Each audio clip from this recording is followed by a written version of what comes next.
শুরুতেই প্রাচীন বাংলার পরিচিতিটা জেনে নেওয়া যাক।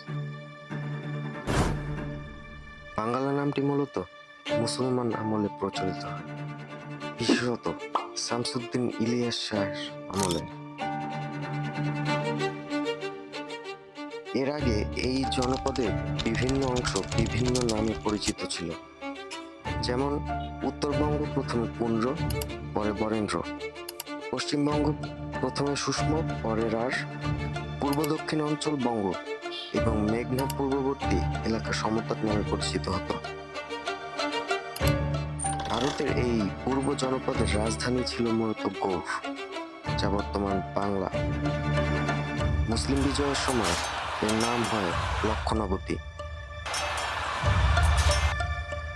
তাই ফার্সি ইতিহাসে এটা লখনৌতি নামে পরিচিত।